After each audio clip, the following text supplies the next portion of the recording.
everybody. Welcome to another episode of Shouse in the House. I have with me today former Battalion Commander Brad Miller, and I'm so very fortunate that he has given me the time to sit down and talk. And I promised him even before the show I would try to keep it brief, but I am a girl and that doesn't usually happen. So with that said, I'd like for him to kind of introduce himself to you guys. I know him. I know his background. I've watched so many videos and read Substacks, and I know a lot about this guy, probably more than I should. But I would love for you to take a minute, Brad, to introduce yourself, kind of give a little bit of your background, and then I want to kind of dig with questions if you don't care.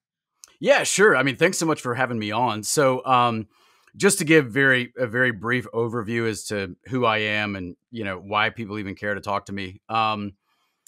So I am a West Point graduate. So I graduated from the United States Military Academy in 2003, entered the Army as a lieutenant at the time.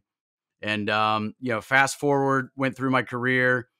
And then in the summer of 2021, I was a lieutenant colonel at the time. I took command of a battalion within the 101st Airborne Division.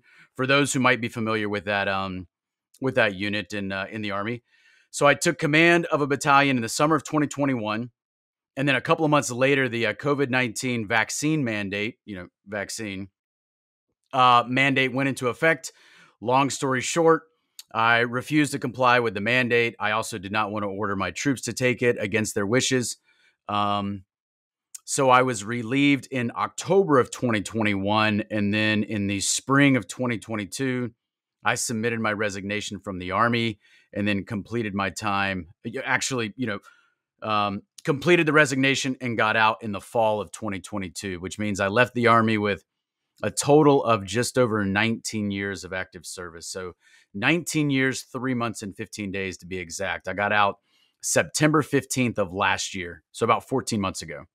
So I did the math originally when I watched this latest video that you put out, and I was like, you were right at about 6.5, like 7 months away from retirement status when you made this decision. So let's backtrack a little bit. You went through West Point and graduated. You were an officer. So talk to me about how that feels just in that accomplishment in and of itself, because you rose through the ranks, I would argue fairly quickly, like to take over a battalion command. That was like, I feel like you did that in a fast period of time, like you escalated. Does that make sense? Yeah, I would maybe word it slightly differently. So I don't know that I necessarily rose fast compared to other battalion commanders, but what I would say is that it is quite selective to be a battalion commander. So you have lieutenant colonel. That's better wording. Yeah, so you have lieutenant colonels. You got to make it to lieutenant colonel, but then within your entire cohort of lieutenant colonels, only a certain fraction of those are battalion commanders, and then to be a commander of what we call a tactical battalion, so a battalion that is actually part of a combat unit, is even further selective. So it wasn't necessarily that I got promoted, early compared to my peers, but what it does mean is that compared to other lieutenant colonels, so that wider cohort of peers, yeah, I mean, I was in a fairly distinctive group, yes.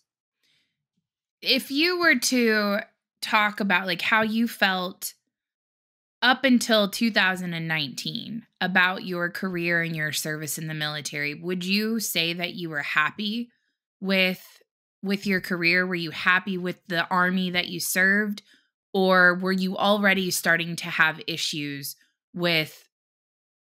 I want to be careful about how I word this, because I don't want to be like gossipy. Like, that's not what I'm trying to do. But were you starting to see fractures in senior administration versus like enlisted administration, if that makes sense? Yeah. So let me, maybe to help those who might be listening, let me explain where I did start to see some fractures. So if I look at my career, how did I feel about my career? I mean, I felt like I was having a pretty successful career. Yeah. And when I was selected to be a battalion commander, I mean, I was very proud of that accomplishment. So in that regard, uh, yeah, I was happy with what I felt like I was achieving for sure. How did I feel about the Army as a whole? Well, let me start bigger. By 2019, I already had a very long list of questions about the government's involvement in, A, B, or C. I mean, we could talk forever about that. So I was already extremely skeptical about the way in which, about the things that the government was involved in, to include wars or other type of interventionist adventurism across the globe, in a variety of categories, Sure. to include war or combat operations of some type. So I was very skeptical about that. So then you come down to the Department of Defense. Well, clearly, to some degree, at least at the senior levels, the Department of Defense is complicit in that. And I knew that. And I had long suspected that. I just didn't know how bad it was. And I always kind of felt like the military is still a positive organization. It has a positive culture. It is being attacked like the culture of the country. The military is not entirely immune to that, but it's more immune than other sectors of the country. So this is kind of my mindset, pre-COVID. So kind of in 2019. So a lot of questions, a lot of skepticism towards the government, but and even towards the military to some regard at the very high, upper echelons. Um, Generally speaking, I had good bosses throughout my entire career, with very, very few exceptions. And that includes the times in which I worked, fairly closely or very directly with, with generals. I worked for a couple of generals, and I, I actually admired, most of them. And to some degree, and this may sound weird, to some degree, I still kind of do in some ways. Like, I think they're good guys. But even as I say that, I also think that they're total cowards, Yeah, it's interesting when I listen to you speak. You do a really good job of distinguishing between the fact that you believe that they are cowards, or that they operated with cowardice, but you don't necessarily attribute that to the person. Like, you think their actions were cowardly, but not that. And then to some degree, some of these people that you've talked about exclusively, that they themselves are cowards and how they handled it. So let's talk about COVID. So COVID comes, and you have already decided, like, you made your decision very early on. I am not going to comply with this. I'm not going to take this shot that you're telling me I'm going to have to take. Now, I'm going to play a little bit of devil's advocate. I've listened to so many of your conversations, your interviews, that kind of stuff. So, because I try to research my guests just a little bit before I have them on. But I think a lot of people, especially people, outside of the military, like, the instant question is, well, they shoot you up with a ton of stuff, anthrax, like, whatever. Why didn't you just take the shot? So, playing a little bit of devil's advocate, explain, and I know the answer, but I would like for my audience, for you to explain why this particular shot was different for you than all of the other shots that the military makes you take.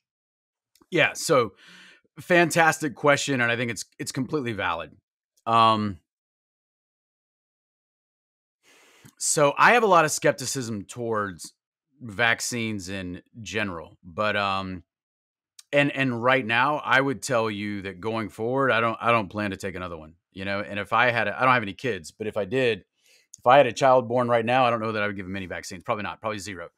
That said, I went through my entire career. I never refused a shot until the COVID shot. So, I took, I don't even know how many vaccines. So first of all, I mean, my parents gave me all my childhood vaccines, like, any other person my age. I went to West Point. I took more shots. I entered the Army. I would have taken, I mean, I took a flu shot every year. Never thought anything about it. I went to Afghanistan in 2006. I took shots to go to Afghanistan. Fast forward, I served a year in Honduras. I can't remember, but I'm assuming that I took shots before I went to Honduras. I'm pretty sure. And those would have been different shots than the ones that I took for Afghanistan. I went back to Afghanistan. I took shots again. Then I was stationed in Korea, and I had to take a whole new set of shots just because it's a different region of the world. In 2017, when I got stationed in Korea, I do specifically kind of remember having a dialogue, in my own head where I was like, I'm not sure I really need these. And I'm not sure I really want these, but that's as far as it went. I didn't refuse them. But with COVID, I was so skeptical about the entire COVID narrative from day one. And I'll often say, I'm not here to tell anybody that I was the genius that had it all figured out. I'm not saying that at all. But I was skeptical from day one. I assumed they were lying about everything. So as we progress through 2020 and we get closer to the end of the year and they start talking about this quote unquote vaccine, to me, I was like, oh, there's no way you're supposed to take this. Like this is, I do not trust these people. I think that the Department of Defense is comprised, at least in the inner core, of extremely sinister individuals. And I just felt like, no, you're not, like, you can't take this.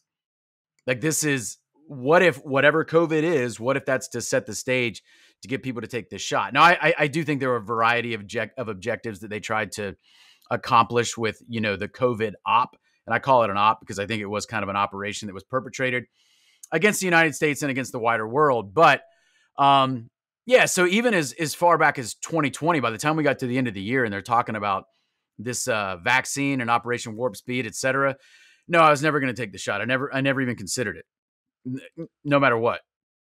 So one of the interesting things that I at least have heard you mention in a couple of your interviews is that there's a difference between an FDA approved vaccination that you have been required to take up to that point in time versus this emergency use version of a vaccine where they're forcing you to take something that technically has not even been through the proper approval process. And yeah.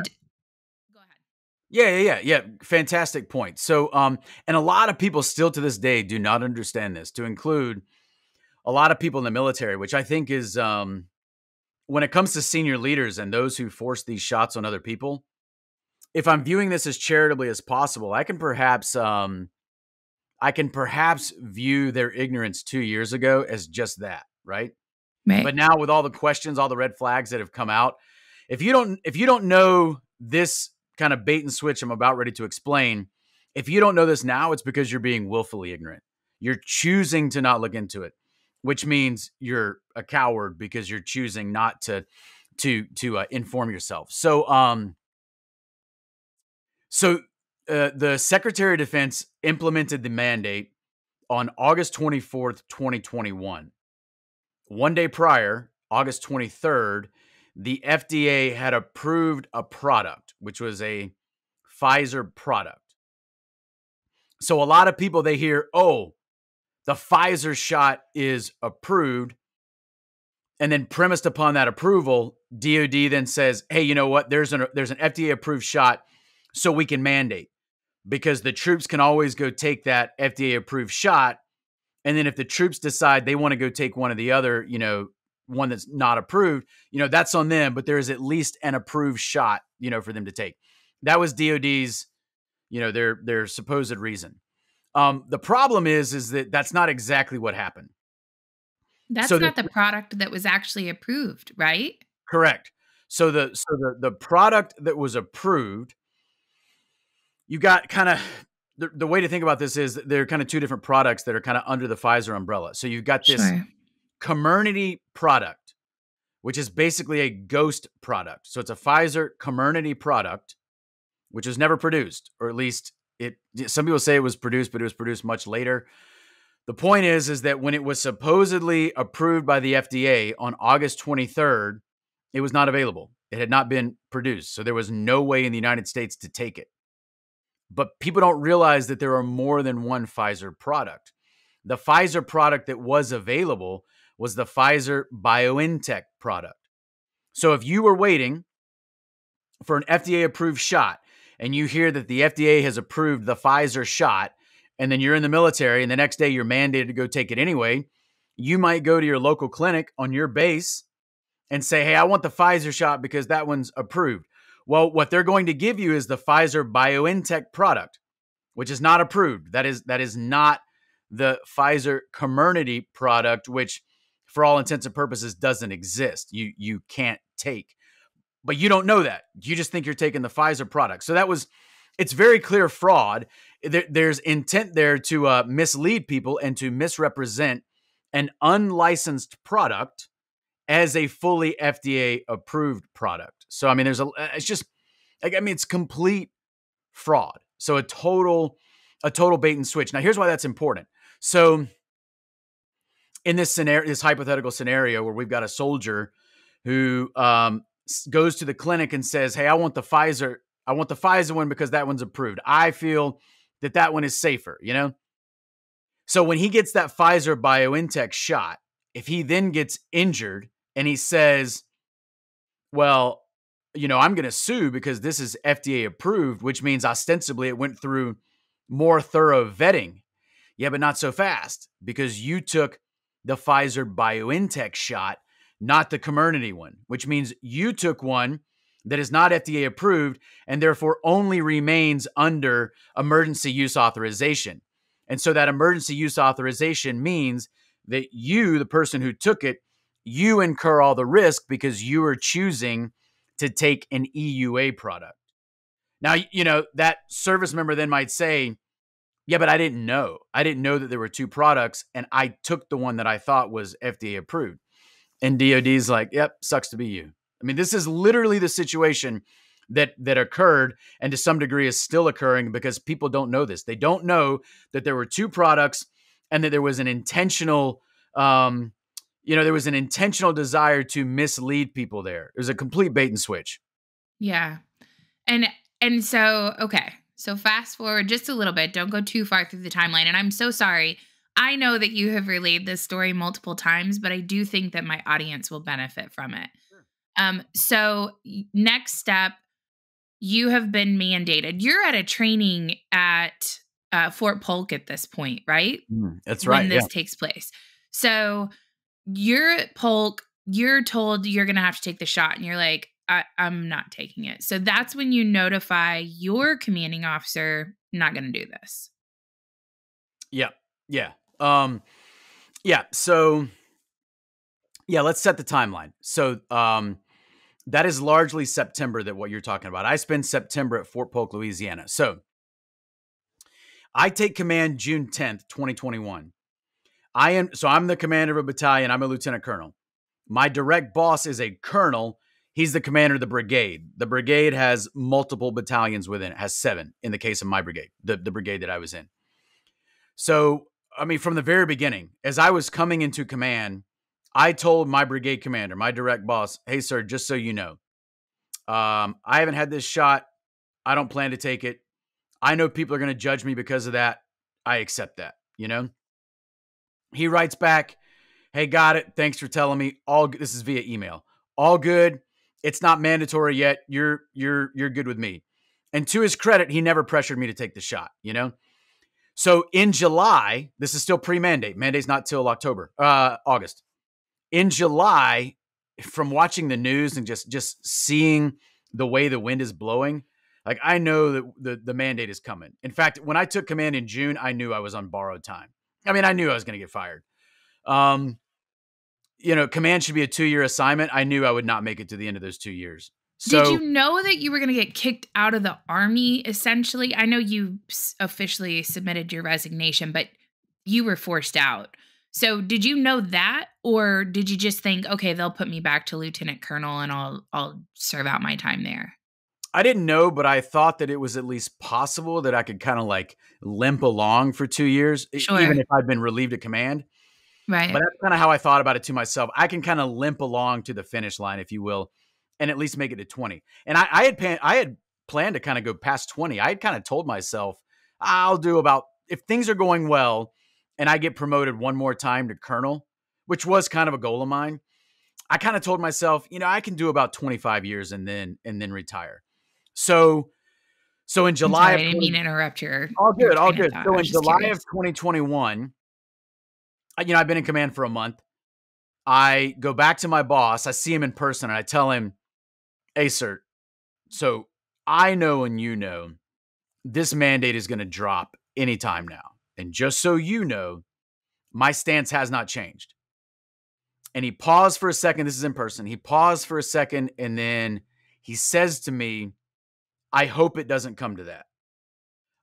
Which I took in a positive light. I think he was saying, "I hope for your sake and the sake of your career that, that doesn't happen." That's all he said. So then the mandate drops on August 24th. The first week in September, maybe September 10th, right around then, I go down to Fort Polk, Louisiana with the whole brigade. So my battalion plus the whole brigade, we're down there for this intense training rotation for a month. I think I came back October 6th, something like that. Anyway, so I'm down there and I'm basically in kind of like an information black hole. So I'm not really paying a lot of attention to the news. We're in this intense training cycle for a month, going through these simulated combat scenarios, but we are post mandate. So if I was on borrowed time before, now I'm on like extremely borrowed time. And I know that. So I'm down there in this like super stressful training environment, trying to command my battalion. And in the back of my mind, I know that I am potentially days or weeks from being relieved. And I have no idea what that's going to mean for my career. Right. So, Hold on, I want um, to interrupt you really fast to give the audience some context right now. When you were promoted, you moved your entire life to Kentucky. Like you moved to Fort Campbell, you bought a house.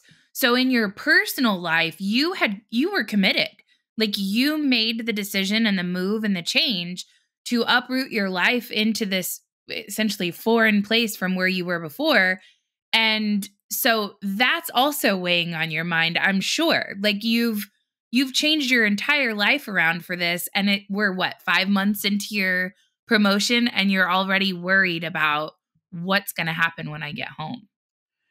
yeah. So I arrived to, so Fort Campbell's we say that it's in Kentucky. It It's really not, lies it's in on the Tennessee, but don't yeah, tell it's on the state anybody. line. So I Yeah. bought a house on the Tennessee side. I still live there. I live in Tennessee, but I'm like 5 minutes from the Kentucky state line.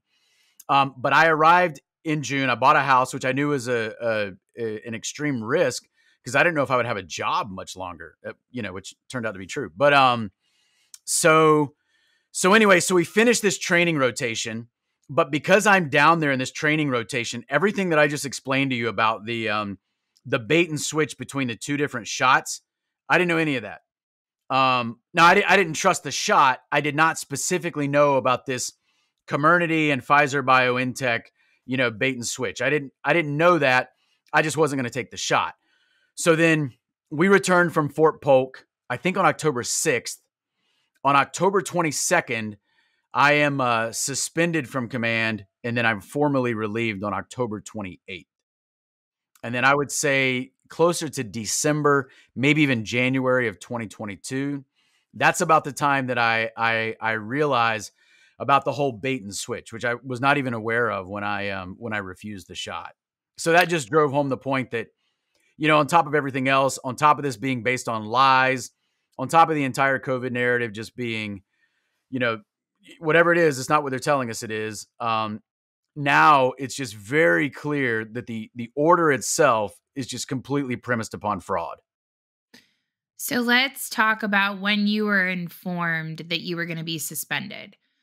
And this is where we get into what I would consider fairly gratuitous. Like you're even nice to the people who were cowards. And I have massive amounts of respect for you in the way that you have talked about them and described this because I personally wouldn't be able to carry myself the way that you have. So kudos to you and mad respect for your ability to kind of distinguish between personal and professional, but what was done to you is fucking disgusting if I'm being 100% honest. Mhm. And the cowardice across the board, like even your subordinates, I know that you had to have guys that felt the same way that you did. And to say, well, if you fill out a religious exemption, it'll make it easier for you. Or, like I think one of your guys even asked you, "Hey, where's yours?" Right? Like, That was my and boss. That was the yeah. brigade commander. Yeah. Yeah. So, okay, can you talk about that a little bit? Like how that communication of like what your exit actually looked like? Yeah. Yeah. So this is like super strange, right? So we come back from Fort Polk. Um, so this is in about the 2 week period between October 6th and October 22nd, that I'm still in command until I get pulled out. So throughout those couple of weeks, what we're doing is we are going through and we are putting together the packets of those who have officially refused to take the shot. And so I'm in this weird situation where I'm kind of getting pulled in two different directions because it's the Army. You're always being asked to provide information, so that's not unique. Right.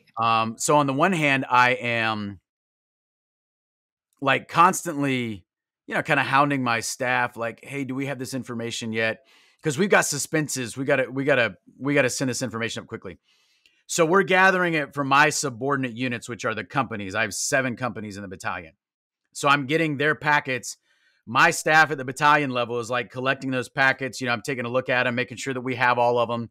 And then my staff is forwarding them up to the brigade commander staff. So it's super weird because on the one hand, like a good commander, I'm making sure that I'm providing the information that I am obligated to provide on time to my higher headquarters.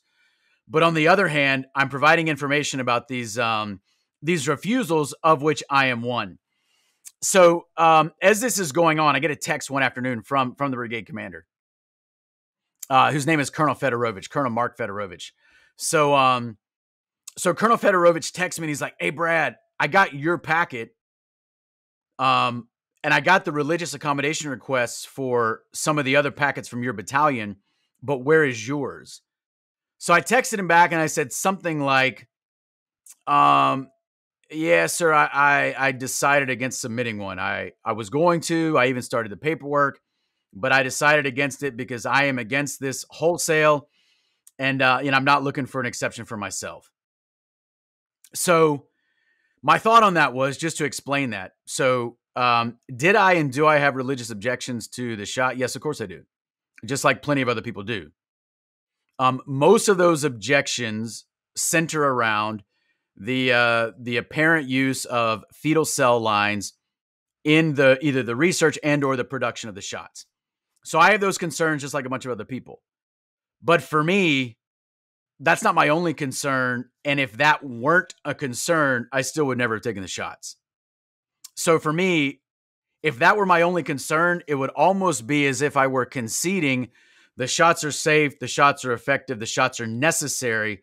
I just don't like how they were produced. But that's not my conflict with the shots. I'm not even going to concede that they're safe, effective, or necessary. So it's almost like I don't even get to the question of how they were produced, if that kind of makes sense. Yeah. So I was a hard refusal. So I never submitted a religious accommodation request. I was like, I'm not playing this game. I want this rescinded in wholesale, and I'm not looking for an exception for me, which I know I wouldn't get, because they only approved like less than 1% of them. But even if I were, okay, great. Now I've been exempted, but I'm still a battalion commander. So now I'm still obligated to, pass the order down to everybody. Like I'm not going to do that. Right. So then, I mean, fast because a forward. good commander, your next response is, okay, now approve exceptions for all my guys. Right, except that I didn't have that authority. It has to go all the Right. way up. Now Yeah. I could have written, "Hey, I recommend approval," Right. but yeah, these things were going all the way up. Sure. No, of course.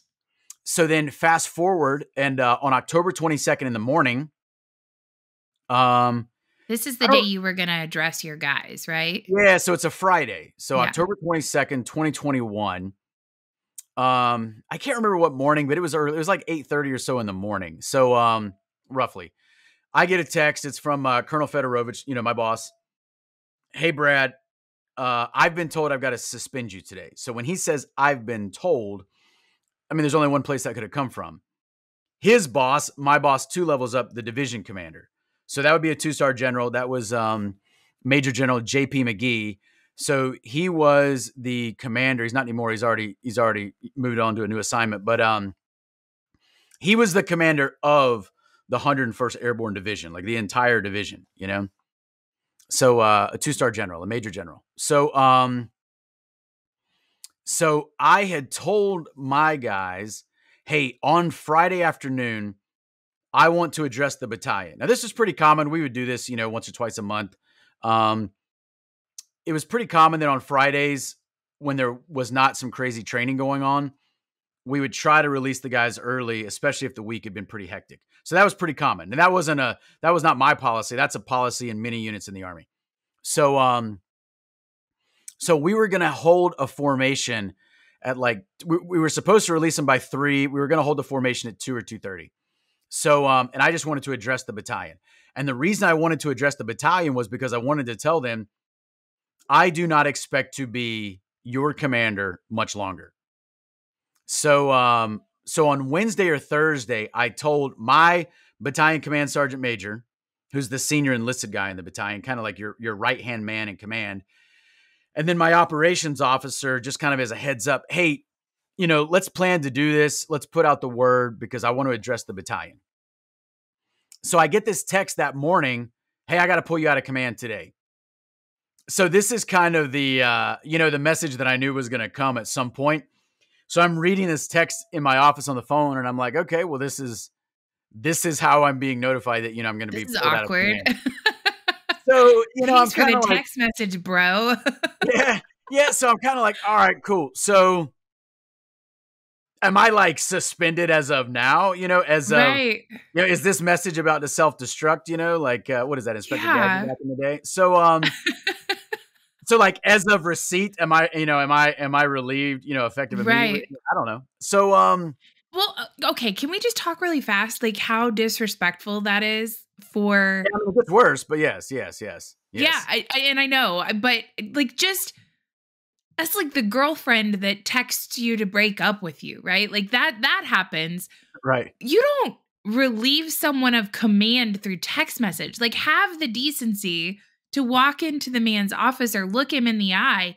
Shit, a Zoom call. Like, something, not a text message. Like, that just seems ridiculous. But go ahead. I apologize. I keep Yeah. interrupting you. So I would go see my brigade commander later that day, but yeah, you're right. So it does get worse. So I remember kind of standing there staring at my phone for a couple minutes because I'm like, okay, how do I respond to this? Right. So I text back, you know, all right, hey, you know, whatever I said, you know, acknowledge, sir, got it. I was going to address the battalion today. One of the reasons I was going to address them was actually to kind of tell them I didn't expect to be in command or almost say goodbye or whatever, right? So can I have through the end of the day before I, you know, pull out of command or whatever? And he texts back, yeah, no problem. Just come see me whenever you're done with your battalion. So I text back, okay, got it. So now let's say it's about 8:30 in the morning and I'm going to have a formation at 2:30. So I got 6 hours now. I have 6 hours now to basically step out of command, which means everything that I'm working on right now, I have to pass to my second in command, who would be a major. That would be the executive officer, or kind of my third in command, who's another major. That is my operations officer, or to my battalion command sergeant major, who's the senior enlisted advisor. So basically I like call those guys in and I say, guys, this is it. I've been telling you guys this was going to happen. And for weeks I had been telling them, guys, we have got to have a plan in place for when I'm no longer here. And my second in command, really, really good guy, you know, a major, he would always tell me, nah, sir, I think you're going to be good. I think you're going to be good. And I would say to him, no, I really don't, like, we really have to have a plan, you know? So now I'm basically like handing them stuff. That's Hey, such a dude remember this, moment remember too. this, Like remember something you this. know this is coming and you keep telling him, Yeah. nah, man, it'll be fine. And then Yeah. you're I mean, cramming I everything had a in. great relationship with all those guys, you know? So now it's the end of the day. So I address the battalion. I tell the battalion, hey, this is it. We all knew this was coming. I knew this was coming. and I just thanked him and I told him that it had been the honor of my career to be a battalion commander. And then, so when we finished, I drove across the street to the brigade headquarters and I went in to go see the brigade commander. And so when I walked into his office, so Colonel Fedorovich, so I mean he's a good guy. I actually really liked working for him. So forget COVID. Battalion commander to brigade commander, I liked working for him. And with the COVID thing, he never gave me any grief. He just was powerless to keep the relief from happening. And then also, I mean, I don't think he fought for me, but he was always cool with me. And so, give credit where credit is due. Is he a coward like the rest of them? Yes. But I do not harbor any special particular animosity towards him just Right. because he happened to be my boss when I got, pulled out. In a lot of ways, he was, he did what he could with me. Could he have done more? Of course. Have I heard from him, since all this went down? No. Anyway, so he was a very laid back guy in a lot of ways. He was not one of these super stiff, colonels. He was very relaxed. So when I go into his office, and I was not overly concerned about going to see him because he was a cool guy. I mean, I didn't think I was going to go in there and get yelled at or anything. I thought it was just going to be very matter of fact. So I was nervous because of the gravity of the situation. I was not nervous to face him. Sure. So I walk into his office and he's seated at his table and the lawyer is there who's a major. And so he's the lawyer on the brigade commander's staff. Great dude. Nothing against him either. I mean, he's a coward like all the other lawyers in the military right now, but I don't have anything, no special animosity towards that Sure. guy either. But I walk in, they're both seated. And I mean, I think I just kind of smiled as I walked in and I just, casually took a seat. There was no walking in and, saluting. No, there was none of that. It was Sure. very, very casual. So I walk in, I take a seat. He hands me a piece of paper. I read it. It basically says, you're being suspended at command, for refusal, COVID shot, blah, blah, blah. I sign it. And we're very lighthearted. We kind of joke about it, not because it's not a serious situation, but almost because of the mutual acknowledgement of the absurdity of the situation, if I can kind of word it like that. Now again, he could have fought for me. If he ever did with the general, I'm not privy to that. And he certainly never told me that he fought for me, which I assume that he would if he had. So I tell him, like, hey, sir, it's Friday afternoon. So come Monday, where do I go to work? And he says, don't just hang out. Just like, don't call us. We'll call you. Meaning we got to figure it out. It's a big deal for a battalion commander to get relieved. So we got to figure out where you're going to go and what you're going to do next, because it's one thing What to get. basement can we hide you in with your Yeah, red yeah, stapler? yeah, Yeah. yeah. Right. Exactly. Right. Exactly. It's a good reference there. So because there's going to be a stigma, like wherever I go, there's a stigma. Oh man, that's the dude who just got relieved. Right. Right. So, and it's a big deal to get relieved at battalion command. Like everybody's going to know. So the other thing I tell him, so it's Friday afternoon. So I leave his office. I drive home. I tell him, hey, sir, I'll go in tomorrow to my old office on a Saturday when nobody's around and I'll clean it out. And he's like, yep, cool. And I said, once I clean it out tomorrow, I'll hand off the key and, I won't go back in my old headquarters. So I did that. And it's funny because I never set up my office. Like I never took a bunch of stuff. I never hung anything on the walls. I took very few things in there, a couple books. That was it. Because again, from the day I took command, I did not expect to be there very long. I figured I was a temporary occupant in my own office. So, so I cleaned out the office. I ended up being home for 2 weeks. I kept waiting for them to call me to tell me where to go. It took 2 weeks for them to tell me that I was going to be assigned to the division staff. So now the staff for the general, the division commander, who actually in essence is the one that formally relieved me of command. The brigade commander suspended me. 6 days later, on October 28th, I would be formally relieved by the general, but I was informed of that via email. Yeah. Wow. Yeah, That's 18 insane. days later. So the email, or I'm sorry, the memo was signed October 28th. I was emailed the memo on November 15th. So there's an 18-day span there in which I've been formally relieved. That I'm you didn't already even working know on a about it. division staff, but I have not been informed that I've been formally relieved until I get an email. I get an email from the brigade judge advocate. So the brigade lawyer, who is a major, who was in the office with the brigade commander when I went in to go get suspended by the So brigade not commander, even Colonel your Federovic. commander. It's from the lawyer. Yep.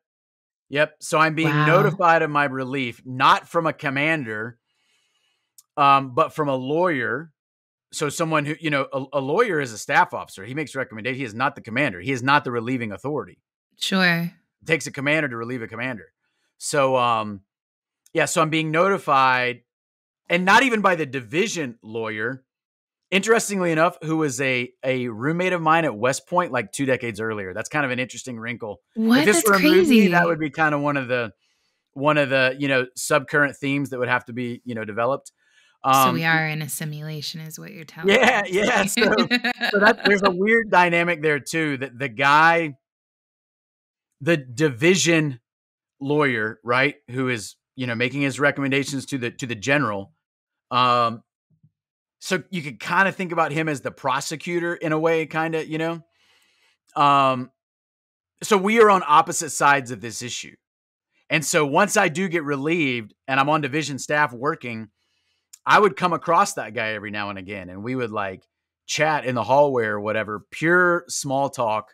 And we were cool with each other, but pure small talk because it's like why address the obvious kind of.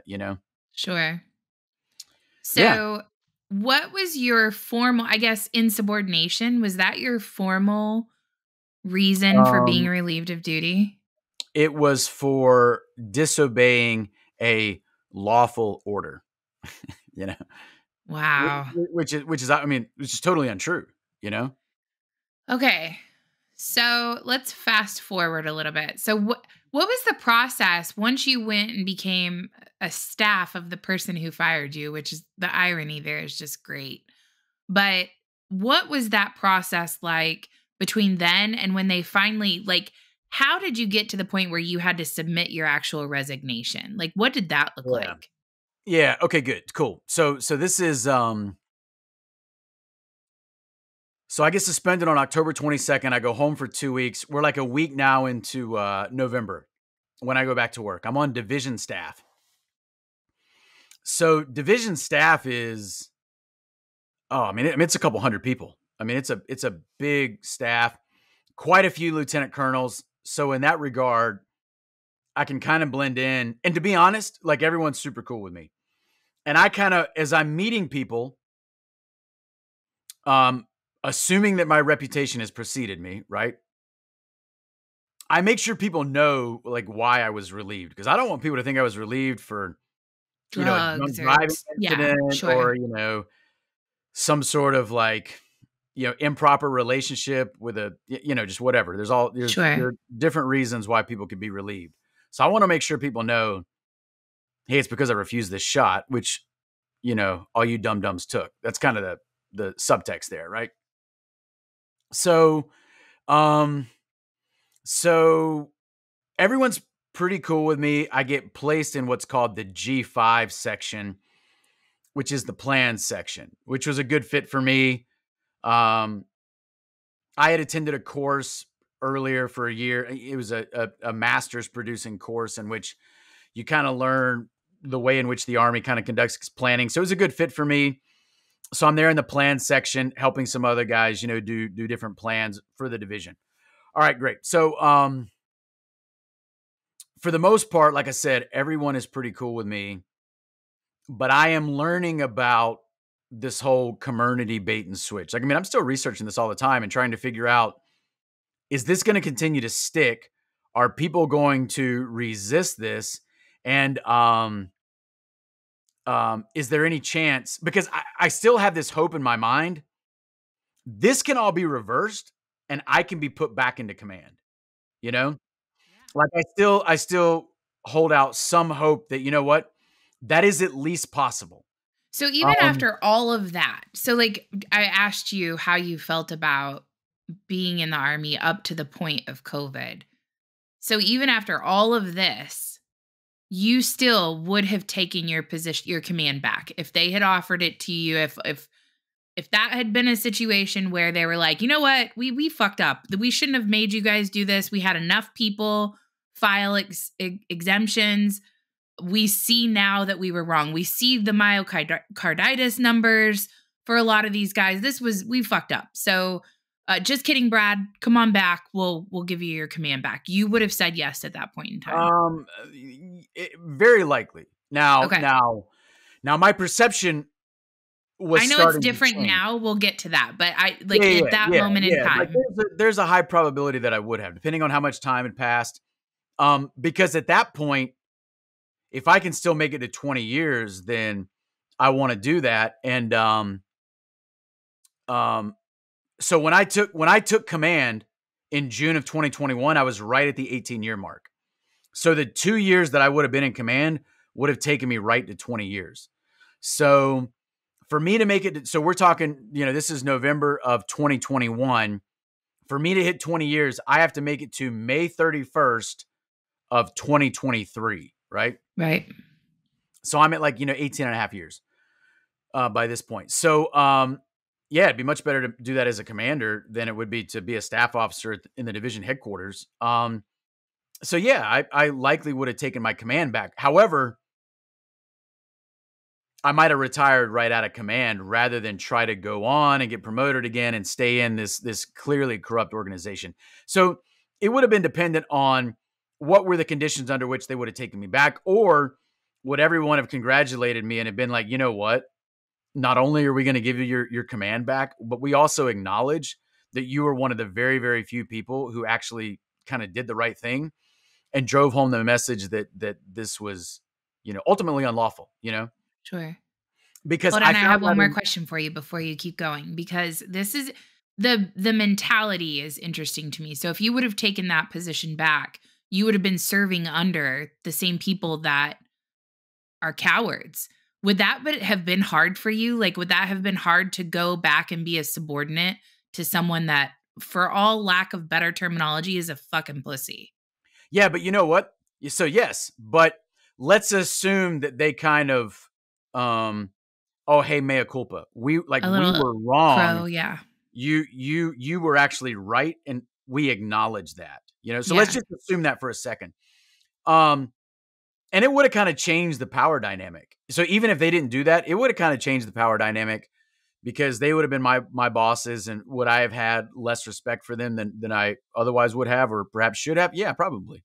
Yeah. But yeah, I still might have taken the position back. Yeah. Okay.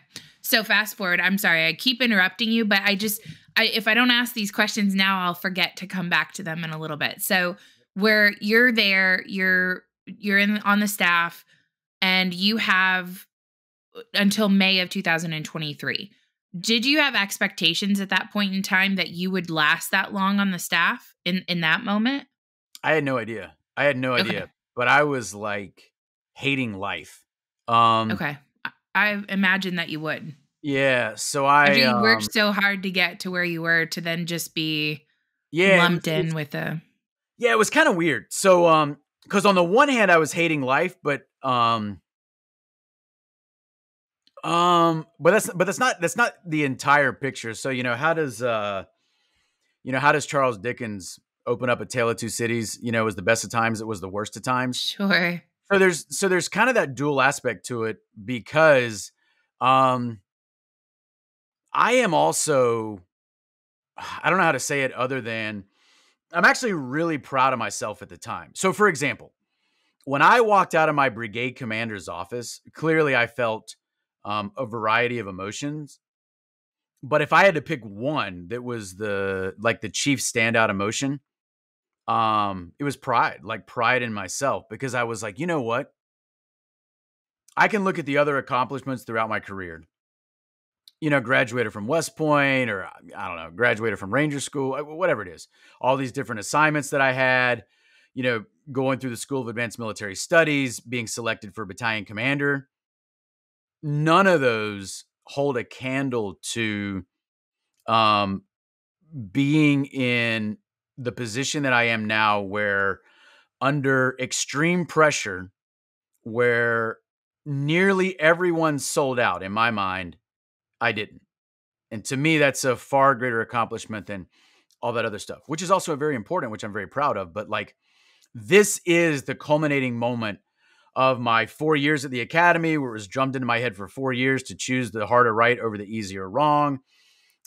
All of this stuff that was like, um, because the Army teaches you about virtues and values all the time. It's just, unfortunately, nobody believes it, obviously, but Sure. I did.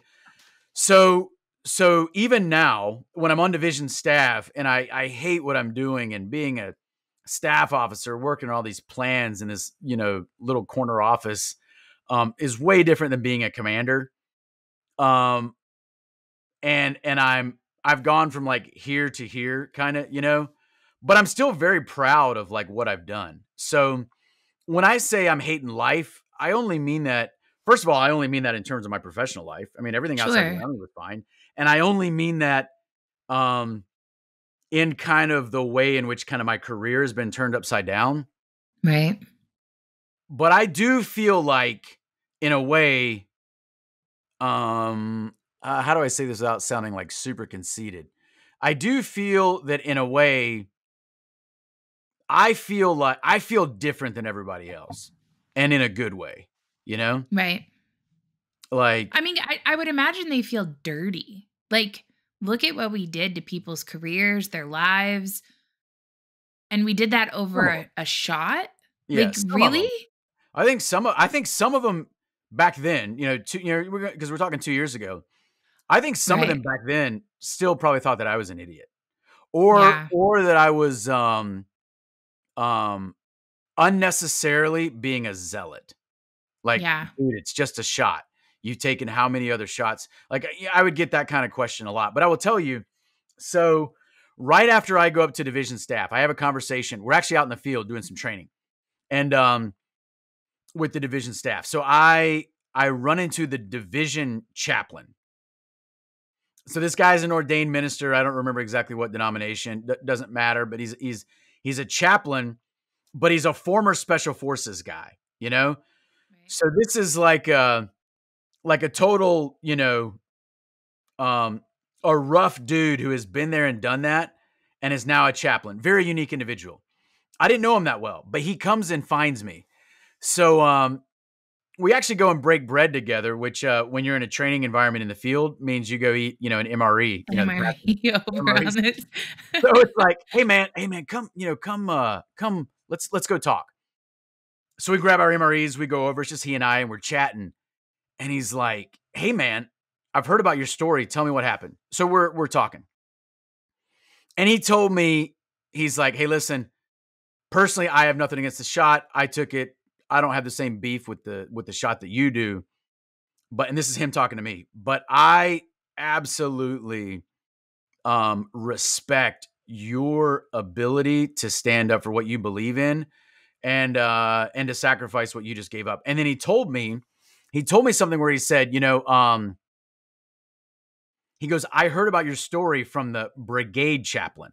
So each, unit level's got a chaplain. I didn't even know the brigade chaplain that well, but he clearly knew that there was a battalion commander in the brigade that was being relieved over this. And this brigade chaplain had told the division chaplain, and then it was relayed to me by the division chaplain that Lieutenant Colonel Miller, that was a commander that was loved by his men. So this is told to me. And so when the division chaplain tells me that he had heard that from the brigade chaplain, I mean, that like really hit me.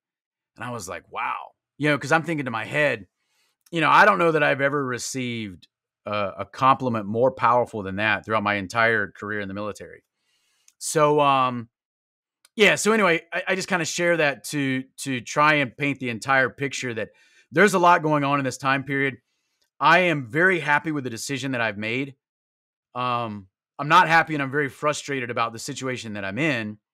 but I kind of remained true to myself, and there were people like friends back home who were telling me, dude, you are a total badass for going through what you're going through. I can remember Yeah. being told this. I can remember being told this before I'd been pulled out of command. And I was like, do not congratulate me yet. Like, don't congratulate me until I prove to myself that I actually have the balls to kind of like go through this. Walk Like, through this. Yeah. yeah, you can tell me that I am, but like what if I don't go through with this? What if I cave like everybody else does? So I remember one specific conversation when I was like, hey, don't I haven't done anything yet. Don't Yeah. congratulate me yet. Congratulate me when I see this through and I've actually been relieved, Was which there ever a moment where you're like, fuck it, I'll just go get this shot? Like, was nope, there ever a moment where you had even a second thought about whether or not you were going to take it? nope, nope. But I will That's tell so you where I did awesome. have second thoughts. So taking the shot was never one of them. I could have put in for a religious accommodation request. I chose not to. Even after I had been relieved, I chose not to stall, and I chose to actually go through with the resignation. And I'm sure we'll talk through that process in a few minutes. Um, Here's something else that I did consider. So I was under an immense amount of stress right when I showed up to Fort Campbell. Like you said earlier, I had moved. I'm trying to look for a house to buy. I've come here to take command. And I know that I am like not on the team. I haven't even taken command yet. I showed up about June 1st. I take command on June 10th. So there's a roughly 10-day span where I am meeting with the guy that I'm going to replace. So the outgoing commander of the battalion, kind of meeting with him, learning the ins and outs of the battalion. And I'm walking around with a mask on when the only people that are required to mask at this time are those who are unvaxxed. So when you see me, a You lieutenant know, colonel who's about ready to take, command of a battalion, it is in a immediately apparent minute. that I am not on the team, Sure. and I feel very marginalized. So, now now again, and people, I'm sure there are people out there who criticize me for wearing a mask. I don't believe in the mask at all, but for me, it's like, okay, well, what is and is not a red line for me? Taking the Pick your shot was a red battles. line, Yeah. yeah, that I wasn't going to cross. The mask was one that I did not like. I would voice my opinion that I did not like it. I did, at least to some degree comply with it. Um, so there's one other thing where if I'm being very honest, there is another, not a red line, but there's another decision that I had to make. And I made a decision, and was it the right or wrong decision? I don't know, but I will openly tell people about it. And that was in November. I've already been relieved. In November, the flu shot comes out. And I've already refused the COVID shot, and I got to figure out what I'm going to do with the flu shot now. And I remember just thinking, like, what do I do now? And so, Right. so I take it. Now, is that the right thing to do? Probably not. But let me explain. That's easy to say now, but let me explain the mind frame I was in November of 2021, where I don't yet know that the COVID shot. I don't know all the details of the fraud. Right. So therefore, I think it's at least possible I could get reinstated into command, finish out my career. And I'm trying to be very specific about what my red lines are and are not. Right. So I like agonize over this for a few days, and then I got to decide whether or not I'm going to take it. And I ultimately decide to take the flu shot because in my mind, again, not because I wanted to take flu shots, but I had taken every single flu shot every year in my career. And if I don't take it now, then I am, in my mind, potentially muddying the waters as to where I do and do not stand. Like, what is my actual contention with, Sure. the COVID shot? And so I felt like, man, if I don't take the flu shot, I'm potentially undercutting my own position. So ultimately, I take the flu shot, and people can criticize me for that. That's fine. Ultimately, nobody cared. Nobody cared that I did or did not take the flu shot, which means I probably should have just not taken it. Um, but I had to make a decision with the information that I had at the time. So that's in November of 2021.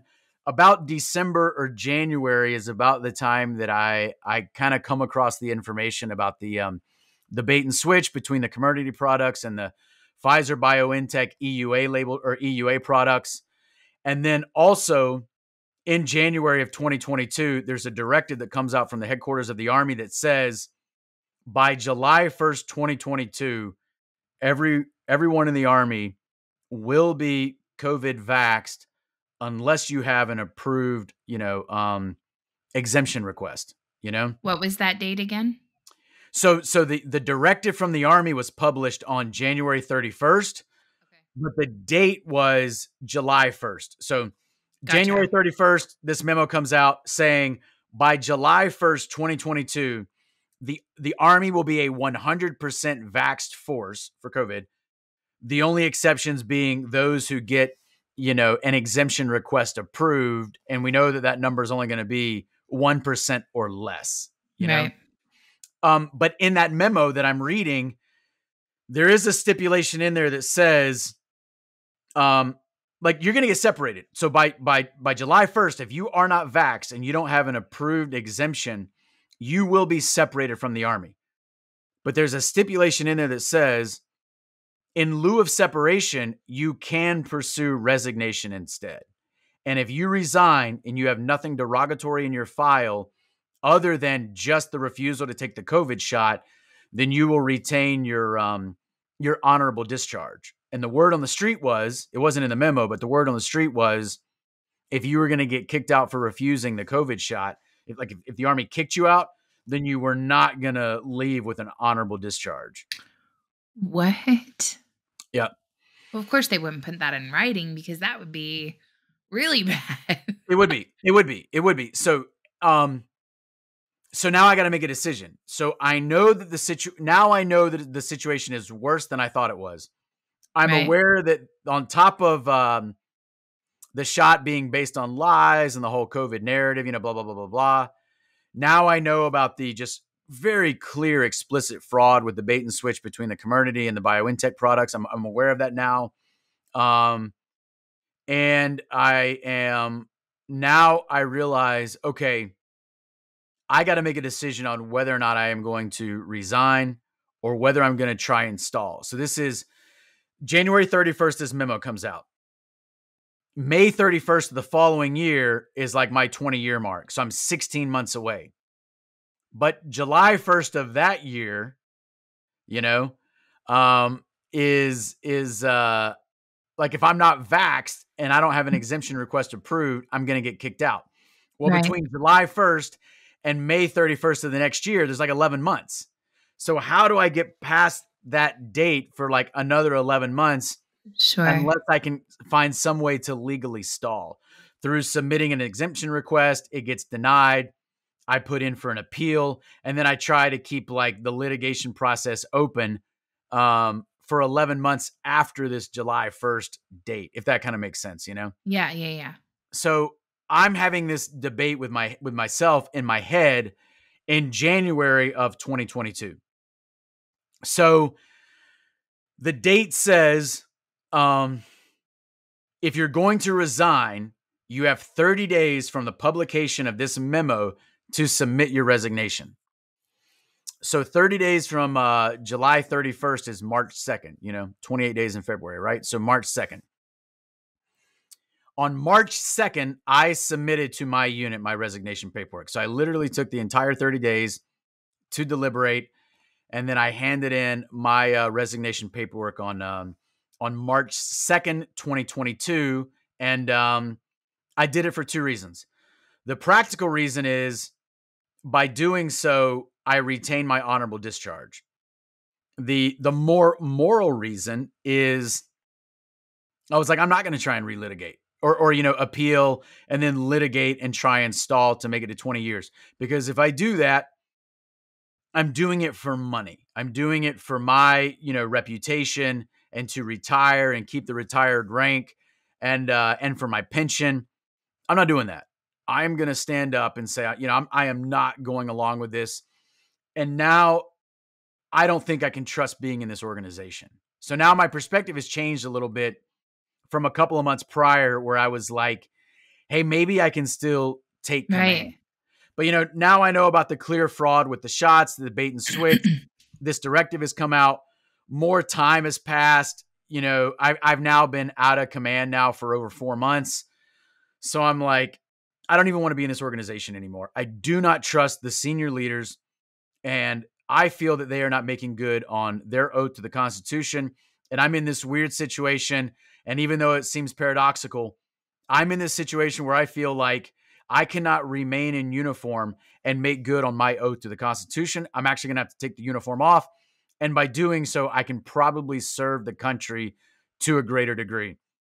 So I submitted my resignation. It took a while for it to go through. I Did submitted some. anybody try to stop you then? Did anybody like try to advise you, or was there anybody looking out for you above you that was like, "You know what? I don't agree with this. Like I'm going to see what I can do." So I had a buddy of mine. He was a lieutenant colonel, but he had just come out of battalion command. He had finished, battalion command honorably, and he was pro shot. I mean, he told me that, but he was a great dude. He had graduated West Point 1 year prior to me, and we're both lieutenant colonels. This happens sometimes in the Army. We're both lieutenant colonels, but in the position that I'm in and the position that he's in, he's kind of my boss. He doesn't write my eval report, but he is like the senior lieutenant colonel on the division staff, and he technically has a lot of lieutenant colonels who kind of work for him. I'm one of them. So we're peers, but he's kind of the guy that gives me like my daily marching orders along with a bunch of other lieutenant colonels. But he was a great dude. And he comes to me and he's like, "Hey man, I'm trying to think of ways in which you might be able to stall." And I'm like, "I'm not going to do it, brother." Like I appreciate that. I do. And I think you're a good dude, brother, but I'm not going to do it, man.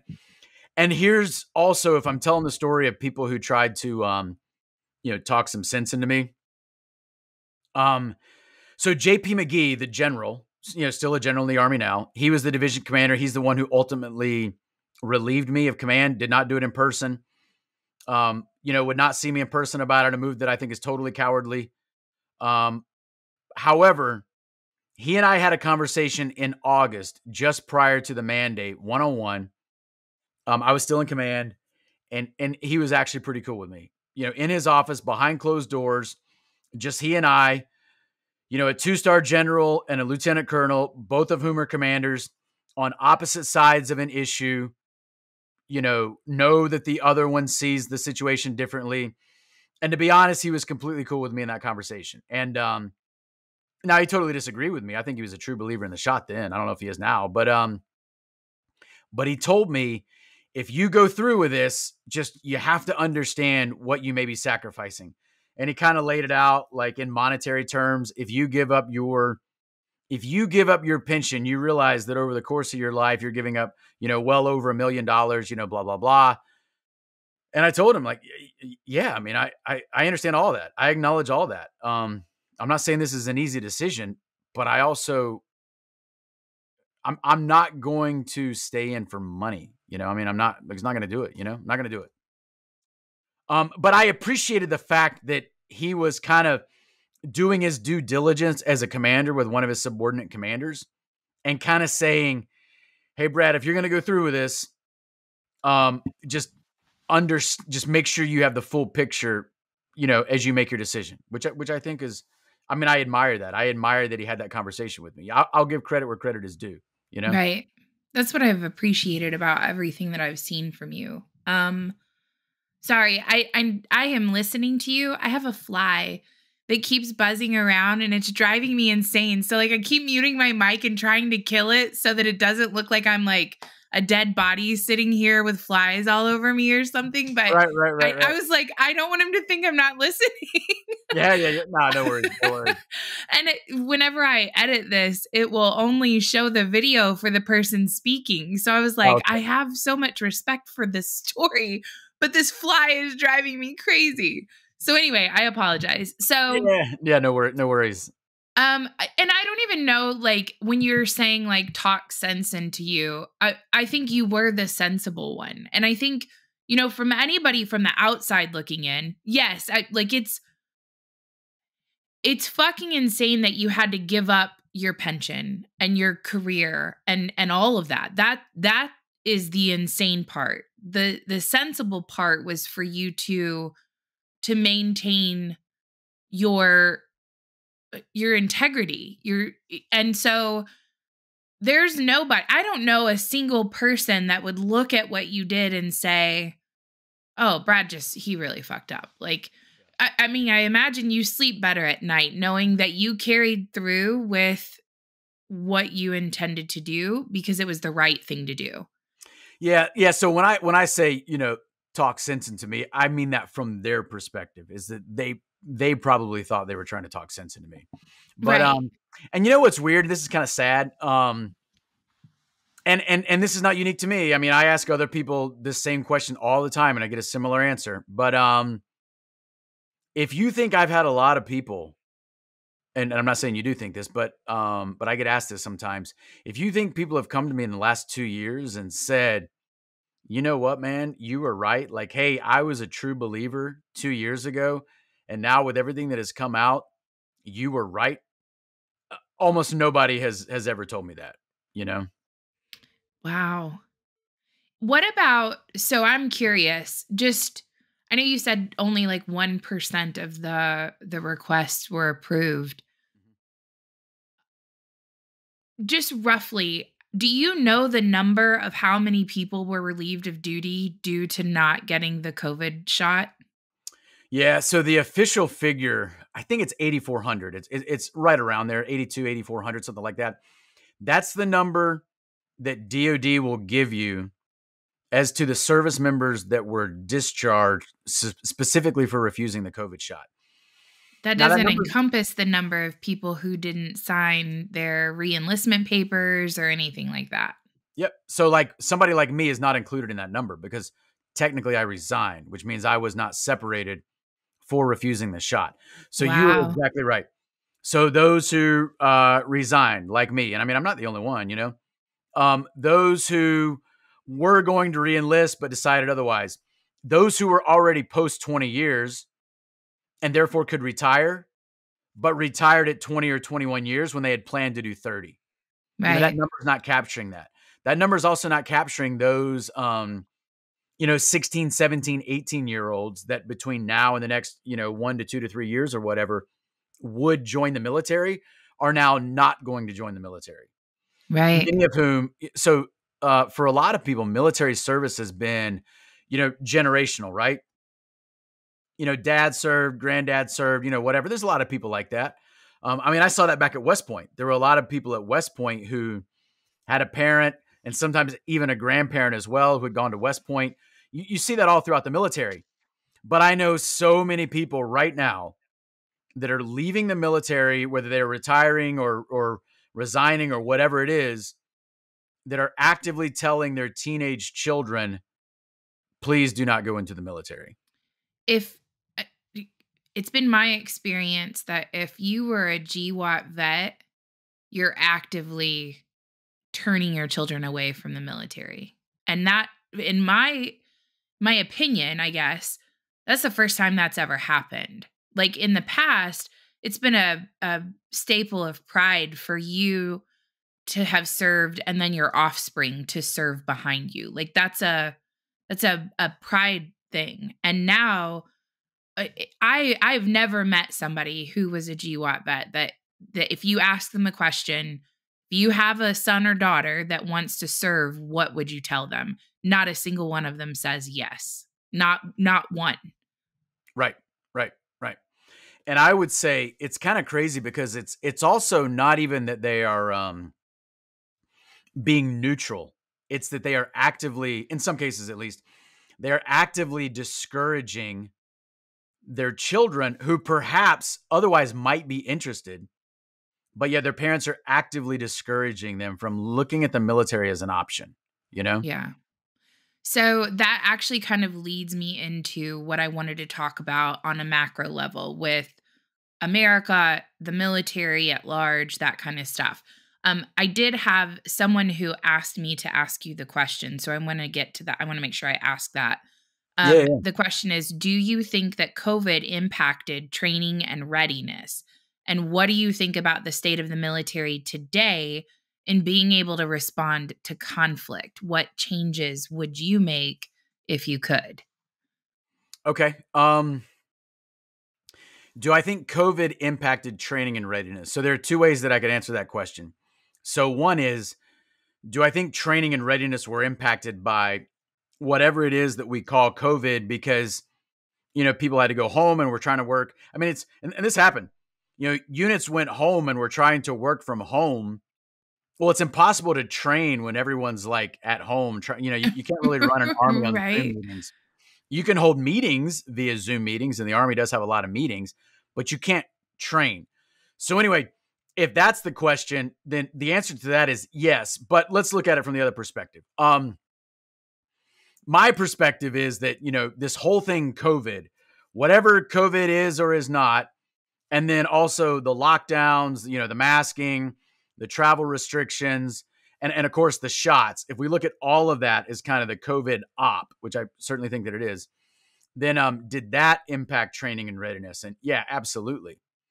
And still does. So for example, when we talked about me spending a month in September of 2021 doing this training rotation down at Fort Polk, Louisiana. While I was there, if you were unvaxxed, you actually had to wear a red wristband. So you had to wear a wristband that denoted your vax status. But if you were unvaxxed, it was a red wristband. Because, No, oh my God, it's like the emotional cards that come out I in mean, yeah, again, like, thanks let for me revealing. segregate you further, Brad. Yeah, so okay, like, thanks for revealing, who you really are, I guess, and the commander that came up with that policy is a former boss of mine, who I used to have like tremendous respect for. When I was a major and he was my brigade commander, fast forward, I'm a battalion commander and he's the commander of Fort Polk, Louisiana, and I mean it was his policy. And to some degree, I still think that guy's a really good guy. I just feel like some of these commanders have either lost their What minds. was the tactical, like, what was the tactical justification for that? What about you wearing that red wristband changed your ability to train or lead, or how did that impact? Why was that necessary? Right. So their stated reasoning, because I mean, clearly it's not necessary at all, but their stated Sure. reasoning for the policy, of course, is so that you can know at a quick glance who is or is not COVID vaxxed. So that in theory, if you had a COVID breakout, during the training scenario, it's more easy for you. I don't know, easier for you to conduct contact tracing, or I don't know. I mean, it doesn't make any sense, but that kind of would have been some of the Sure. stated reasoning. Um, so, but so since the rollout of the shots, and I'm sure you got a lot of people who are tuning in who may have heard of what's called DMED. So DMED is a military database. It stands for the Defense Medical Epidemiological Database. I did not work in the medical community in the military. I have never personally accessed that database. So what I'm telling you is information that has come from others. I don't claim to have personally accessed it because I never would have had access to it. This database is similar to VAERS, but in some ways it's almost more reliable because it's a more closed system, because it's Is just it people still who are in the self-administered, military. meaning like if you were negatively impacted, you're the one that files, or would it have been a military physician? No, I think it's a provider. So like a Okay. care provider. So then it would definitely be more. Yeah. Yeah. Yeah, I Okay. think Go ahead. I think, and there are, codes they have to put in, but again, I don't claim to be an expert, but I do know that like it's also the military knows exactly who it has in its populations. So when you look at a person that's in this system and you know exactly who that person is, whether they're in the Navy or the Army, Sure. whatever, you know exactly who they are. But the reason that system exists is because it should give you early warning if there is some sort of health concern that serves as a readiness threat, you know? Right. So anyway, after the rollout of the shots, there were a lot of signals that were present in the DMED system. And there were whistleblowers that started to come out saying, hey, listen, we have these like huge spikes in types of conditions that we typically don't see in the military population because it's typically a pretty healthy demographic, you know? Right. Um, anyway, so that has largely been ignored by the military. In fact, the military came out and said, no, there's been a glitch in the system, you know, blah, blah, blah. And here we are 2+ years later. The DoD continues to ignore this data. And I mean, to a large degree, Congress has ignored it too. I mean, you got a couple people in Congress, and I mean, you can almost count them on one hand, who have said anything at all about what's going on. And most of those who have, I mean, I think they've just been kind of paying lip service while doing little to nothing about it. Right. Well, they got to collect those checks They from do. Big They do. Pharma. They got to They get do. that donation So, money. back to the question about readiness. So, you have 20-year-olds in the military who are suffering heart attacks, you know?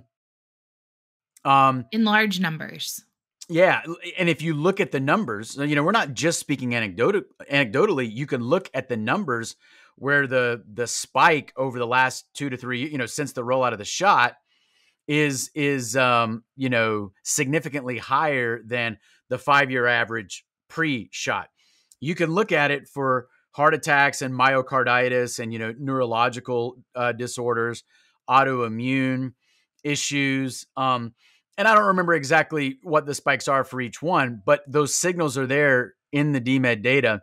There are multiple whistleblowers who have called attention to it, and it's been largely ignored. And I'll tell you one of the ones that is the most frightening, and that's what's happening with our pilots. So it's happening in the commercial aviation community as well, but in a military aviation community, we have had, healthy individuals that have had issues in the cockpit, or pilots that have had issues outside of the cockpit. So they weren't flying at the time, that they have some sort of medical issue that you typically would think should not occur in a healthy pilot. So your military demographic is already very healthy compared to the general population, but your pilots, the screening that they go through is even that much more stringent, Right. But you've also had some crashes, some helicopter crashes recently in the Army that some would say aren't necessarily receiving the due scrutiny in terms of investigation that perhaps they should. So Yeah, if it there's keeps an being issue blamed on here, faulty equipment, but I'm starting to question either we need a major revamping of our equipment in the military, or you aren't doing a very good job of investigating what's going on with the pilots in those crashes. so what a lot of medical providers have said, again, we're talking about those who have had the courage to kind of stand up and speak out. What Sure. they have said is, hey, listen, everybody in the military who took these shots, which is like 98, 99%, whatever, right? You need to screen everybody, because if you do that, you may catch the 22-year-old service member who looks healthy on the outside and probably was healthy before the shots, but has myocarditis, doesn't know it yet, but it's just a matter of time before it manifests itself. So if you were to screen all these people, the thought goes, you could catch some of these individuals and then you could start treatment rather than waiting for, an issue to happen. But Brad, that would be dangerous because they might actually see the numbers of how bad they've affected Sure. the individuals in the United States military. Sure. Like that they would have to declaratively say, "Oh, we fucked you up. Oh, we fucked you up." Like and then you'd see this huge number of people that are negatively impacted. So they won't do that. Right. And then what does that mean for somebody like me? And again, Right. not that my story is any more important than anybody else's, but I'm just using myself as an example, right? But then so for example, on November 1st, so 2 weeks ago, right? The Army put out some guidance saying we want to correct the records of those who received, some sort of derogatory paperwork for refusing the shot. But in the memo that they produced, they also said We continue to be very proud of our, COVID-19 response and vaccination uptake or whatever. So they're speaking out of both sides of their mouth, but the fact Right. that they're saying we do want to correct records is at least an admission of, hey, listen, if you got a letter of reprimand, which I did, by the way, a letter of reprimand for refusing the shot, or if you were discharged with a general discharge rather than an honorable discharge, we can help you upgrade that, Oh, and they say, oh, and if you want to come back in, speak to your recruiter, blah, blah, blah. And then there was a flyer that just came out like in the last 24, maybe 48 hours. Oh, It's yeah, where they're telling the NCOs they're gonna have to go to recruiting school? Is that the well, one you're not talking that, about? not that. So that did happen too, but there's a flyer that has come out just in the last day or two, that is a recruitment flyer, and it says in these like this huge font at the top, COVID vaccine no longer required. It's like at the very top. So they are Wow. relaxing that COVID standard. I mean, why? Because they can't otherwise recruit people. I don't know. I mean, there are many questions that come out of that, but it's at least an acknowledgement that either A, the Army knows their retention and recruitment sucks, or the shot was a mistake or whatever. They're not saying that in those words, but they're kind of in an indirect way conveying that message. Right. Before we get completely away from that to like general conversations, I'm so sorry about this fly. Mhm. Um, I have a 4-year-old and an 11-year-old, and I'm pretty sure they both believe that we live in a barn. Mm. So when you're talking about they're talking about making changes or retroactively going back, I mean, in essence, your resignation was coerced, right? Like you would never have resigned from the military if not threatened with a dishonorable discharge. And so my question to you is now that they're acknowledging these policy changes, I know that you're not going to go back in the military. Like you have made that very clear, and I would probably have less respect for you if you did at this point. But well, maybe not. That's probably the wrong way of wording it. But the we'll touch on that some other time. Would you fight for your pension and your retirement now to say you coerced me into signing my resignation? I want my time served. Yeah, yeah, and I would not feel um, guilty for that at all, or because I do believe that I was wronged. Yeah. So and I've been pursuing ways to try and do this. I mean, no luck yet, but what would I ask for? So here's what I think I gave up. I gave up my command because I was relieved of command after 4 months when I should have been in for 24 months. Um, so I lost my command. I lost the remainder of my career, whatever that might have been. But I served 19 years, and I actually was thinking about serving as many as 25. Like I was not looking to retire right after my command. In fact, I mean, I wanted to go to the war college. I wanted to get promoted another time to colonel if that was in the cards.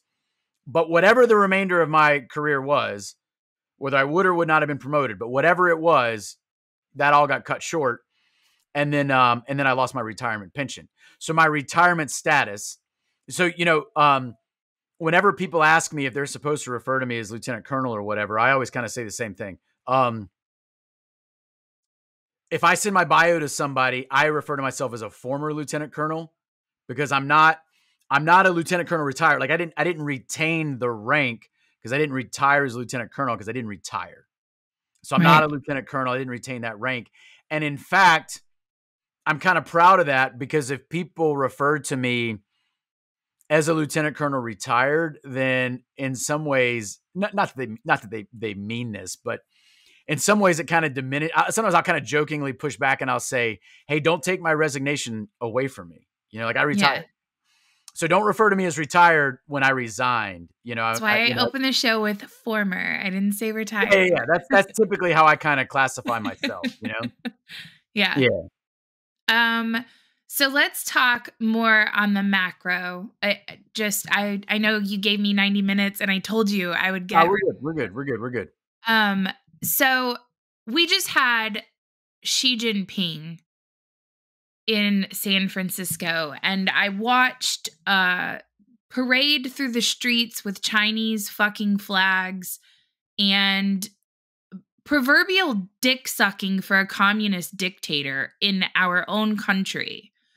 And I can't help, like, don't get me wrong, I'm very anti-war, extremely. Like, I do not think we need to be involved in Ukraine and Russia. I don't think we need to be involved in Israel and Hamas. Mm-hmm. Like, I really just really like our country. Like, I really kind of want to just fuck with our own shit right now. Let's clean this up over here. Mm-hmm. But for some reason, it seems that it- you watch things happen and it's like, oh, that's an anomaly. That's a one off, no big deal. And then you watch it happen again and you're like, well, that's strange. It's starting to become a little bit of a pattern. And then you watch it happen rapidly over and over and over again. And you're like, are you just really trying to destroy our country from within? Like, what are you even doing? Let's be honest, COVID was funded by the United States in China. Yep. And so I'm curious to hear your thoughts. Our recruiting numbers, you had mentioned this. I'm just going to bring this up real fast. So the Army fell short on its recruiting goal this year by 10,000 people. So that's not a nothing number. 10,000 people is a huge number to miss the mark by. Yep. And to the point where they're now calling up, oh, I'm trying to like tap my screen and I forgot it's the other computer. Anyway, so the number, we're now saying that NCOs have to report for class to learn how to become recruiters. Mm-hmm. And the way that it's changes, temp profiles are okay. ACFT, BF failures are okay. No age requirement, no citizenship requirement. Like what are we even doing right now? Just throwing people into. So I'm curious as I just ramble on about all of the things that I'm incredibly emotional about right now. How do you see, like when I sit and I think about the American military, like our fighting force, I still believe in my heart, and maybe this is somewhat misguided or nostalgic, I still believe we are the greatest fighting force in the world. I don't believe we are the greatest administrative fighting force in the world. I believe that our officer class and above has become completely corrupted and that they are not acting in the best interest of the United States anymore.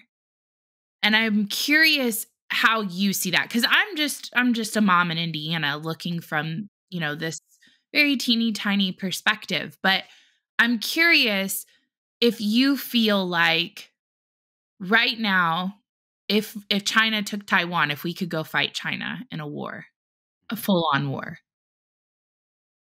Okay, good. Big question. So there is, so I write a Substack. If anybody wants to find that, you can find it. I was going to have you plug it. Yes. Perfect. Sorry. So bradmiller10.substack.com. And so there's a piece that I wrote on there a couple of months ago called Treason and Cowardice. And kind of the thesis, if you will, of that piece is that, okay, at the top of our military and government, you clearly have people that, in my mind, are openly committing treason. And then beneath that level in the military, you got a lot of people who are cowards. Now, I don't pretend to know exactly where the line is between those that are openly committing treason and then those that are just, cowards. Because I mean, clearly there's a difference between just being a coward and then also, I mean, like committing treason, right? So, I don't pretend to know exactly where that line is, but I do believe that there are senior military leaders at the top that know exactly what they're doing and that are deliberately destroying readiness, destroying the culture of the military, and by extension, destroying the culture of the United States. Like I believe that is happening. Now, are they doing that? A lot of people say, well, those people are doing that at China's behest because they're being paid off by China.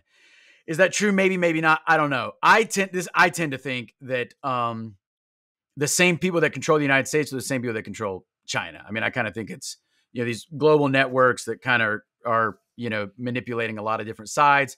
I also think that if you look back at Chinese history, a lot of Western capital was kind of taken to kind of build the China that we have now. Same thing happened with Western capital that financed the Bolshevik Revolution. In any case, that does not mean that China is not a threat, because even if China and Russia are kind of being controlled at the top by the same people that's controlling Western powers, they may still push us into war with each other. Right. So it's still a concern. So is the United States an effective fighting force? Yes and no.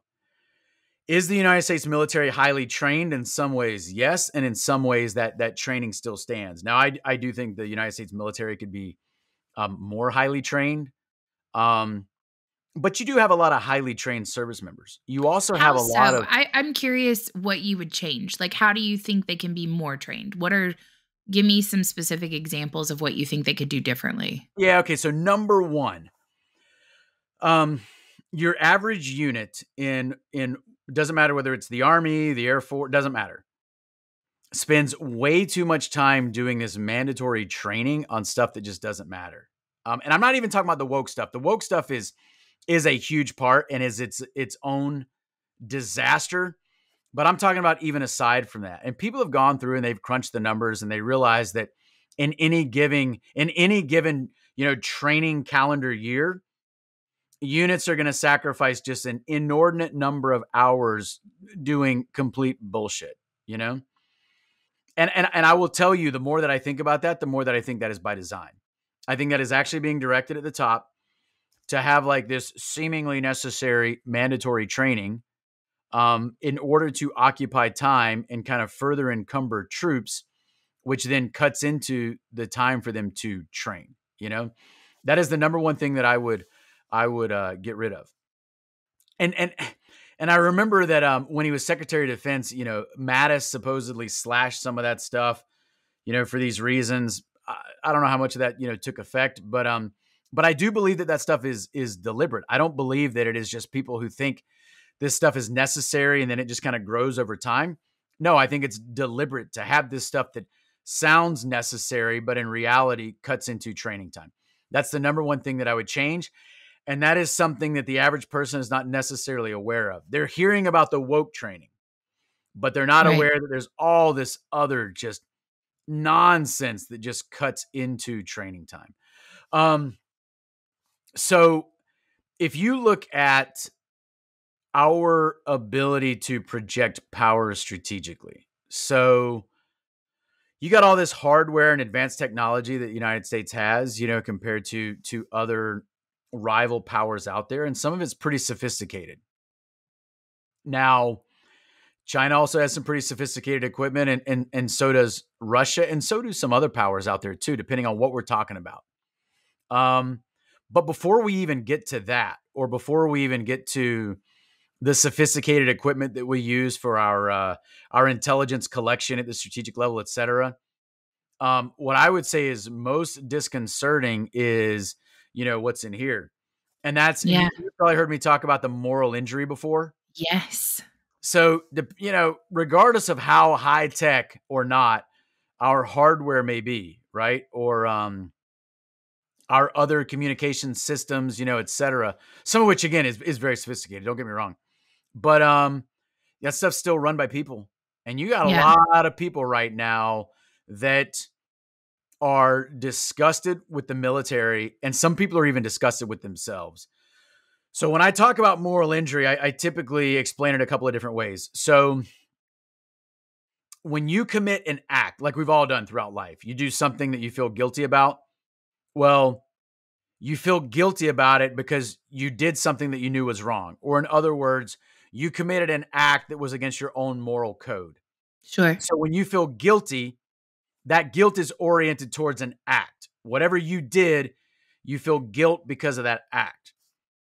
Disgust is when you take that moral injury one step further, because guilt is oriented towards the act. Disgust is oriented towards the actor. So if that is, inclined towards yourself, then you feel disgust towards yourself because of what you did, Now, you did this, that means you're this type of person, you're now disgusted with yourself, right? Obviously, that's not a healthy attitude to have. But it can also be oriented towards an organization. When you are part of an organization that goes against that organization's own stated moral code, and the military has a very clearly stated system of values, right? Then you're going to have moral injury in that organization. And so what I think you've got that is rampant in the ranks right now is you have individuals who feel guilty about things that they've done. They may even feel disgusted about what they have been a part of, but they feel disgusted towards others, maybe their unit leaders, maybe the senior Pentagon leadership, or maybe the military as a whole, And it is possible to be both a perpetrator and a victim of moral injury at the same time. So, for example, you can feel like you were backed into a corner, and at the same time, you can feel like you kind of backed other people into a corner. And I'm convinced that there are many people who feel like that right now. They feel like they were pressured. And I'm talking kind of about the whole COVID thing, but this is bigger than just the COVID thing. But if we use that as an example, right? They feel like they were pressured to take the shots. They did, but they also kind of feel like they pressured other people to take the shots. And now maybe even some of those people are injured, Yeah. So they are at the same time, they're a victim of this moral injury, but they're also a perpetrator. So they're extremely conflicted. And I imagine some of those individuals are having a tough time looking at themselves in the mirror, I wish more people would speak about it. I wish one of the ways in which they could probably seek some kind of, kind of reconcile their actions then with kind of where they are now is by speaking out about it, because I'm convinced some of these people did what they thought was right at the time, But I think you have people who are having a hard time putting on the uniform each day. Yeah. When you talk about moral injury, you also have to think about, like, what are you fighting for, right? Sure. Like right now, if I'm in uniform and I'm looking out at this country, I'm looking at a country that doesn't like me. They hate me. In addition, they hate the country that they live in. The number of people who are so ungrateful for this nation that they're out holding flags for other countries and not their own. Like, and I have a lot of anarchists and libertarians and a lot of people who are very different from me politically that do listen to my show and kind of follow me. But I was raised to get up and say the national anthem every day at school. And I still cry when I hear the national anthem. Like, I love this country. I've been to 37 of them. And this is still the best one. Like, I still haven't been able to find another country that's better than this one. But there are so many people who have never stepped outside of their city, their county, their state to ever see anything different than what they experience. And they virtue signal that this is such a shitty place. And so you're in uniform, you're already feeling all of this from your own personal experience. And then what you're getting from the outside of that is nothing but shit from people who have no idea what you're going through or what you're doing. I think it creates this massive amount of, like, not readiness. Like, you're sitting and looking at a country and you're like, why do I even put this uniform on in the morning? Like, why do I wake up? Yeah. And I think, so if you look at patriotism, so one of my favorite quotes when it comes to patriotism is from Mark Twain, where he says, patriotism is when you support your country always, but you support your government when it deserves it. And I really like that, It's you such know? a great quote. Yeah, yeah. That's how I view patriotism. So, to personalize it a little bit, I decided to resign from the military because I was like, you know what? I feel like I'm doing right by my country and my oath to the Constitution by actually leaving the military. Now, again, I mean, I admit that that sounds weird. I admit that that is It seemingly doesn't paradoxical. I got it. sound weird.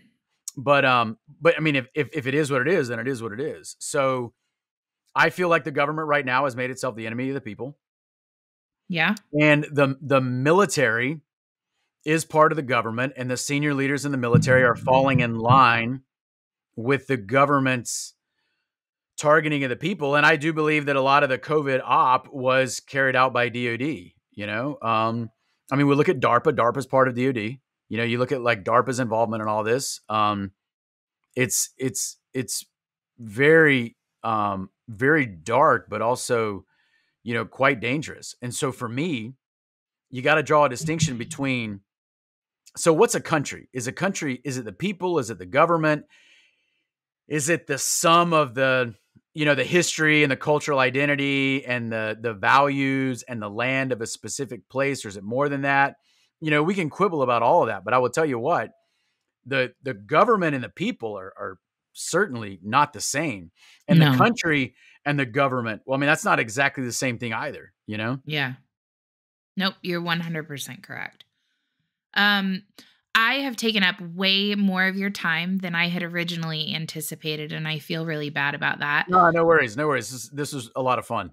No, I loved it. And we'll probably have to do it again because I still have an entire list of questions over here that I want to ask you. So, with that being said, you plugged your Substack. Will you please give your and I'll link all of this in the show description for everyone who's tuning in.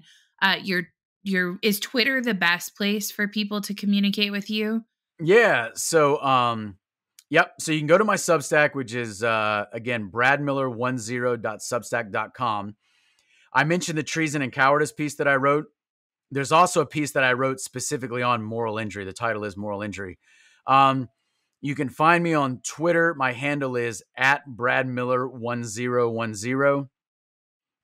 You can also find me for right now. You can find me on YouTube at bradmiller10. Like if you just Did put they in, take did they take your video down where you talked about because I could only find that video on Rumble. which one? They The might have it. one where Maybe I might you not even be aware of it yet. the one where you gave like your whole story, like it was kind of like a true comprehensive of what happened to you. I'll have to look at it. I Maybe don't they think so. didn't. I just couldn't find it on YouTube. When I Okay. clicked the link, it was like this isn't available or whatever. Oh, really interesting. They might have. They might have taken one of my videos down, and I'm not even aware of it yet. Anyway, Interesting. I'll have to go they back and take look. Yeah. they took down 3 of my videos. They demonetized me. They gave me a bunch of strikes. And Yeah. fast forward 3 years after all of like the COVID stuff has changed and all of that, 3-year-old videos got re-put back online because they didn't actually violate the terms of service. It's like that. Again, there's more to my list of things I wanted to talk to you about, Yeah. like censorship and all of that kind of stuff. So Yeah. I do think I'm going to have you on again if you had a good enough time to come back. Yeah. We should definitely do a follow-on episode. This was a lot of fun, so I appreciate that. I did want to plug one other thing that you do. So you guys know I do Liberty Library on Wednesday nights on Twitter Spaces. Brad Mhm. also is doing a book club. So will you plug that a little bit and kind of talk about how that works for you? Yeah, let me mention 2 things actually. Yep. So I do teach a course. It is it's called Literature as Resistance, and it can be found at a website called ipac-edu.org. So IPAC is IPAK. That stands for the Institute of Pure and Applied Knowledge. So ipak-edu.org. So what that is that's a learning, an online learning community where Dr. James Lyons Weiler, the guy who created it, he basically, he's a former academic. He was a professor at the University of Pittsburgh, but he takes these like great instructors and kind of marries them up with, adults that are looking to further their own education and realize that it's, kind of hard to find. So I kind of started doing some behind the scenes work with him on his IPAC-EDU platform. But then I started teaching this course. So the course that I teach, Literature as Resistance, which you can find again at ipac-edu.org, is we read a bunch of books like 1984, Brave New World, Fahrenheit 451, a Russian novel called We that a lot of people have never heard of. And we use those as an interpretive lens to kind of, figure out what's going on in our own world today. I mean, it's a lot of fun. But that is a great site. There are like 30 plus courses there, everything from the science side, genetics, advanced biology, all kinds of stuff, nutrition. And then, there's my course. There are courses on the Constitution. There's all kinds of stuff there. I urge people to go check that out. And then another thing that I just started doing, this is volunteer work, but with the organization Children's Health Defense, they just recently opened up a military chapter. It launched October 6th, and I kind of do some volunteer work with that chapter. So we actually just started a podcast. We've only done 2 episodes. But if anyone's interested in checking that out, because I think at the very beginning of the show, you mentioned anthrax kind of as an aside. So we just did a podcast episode with Dr. Meryl Nass, and she kind of spoke about what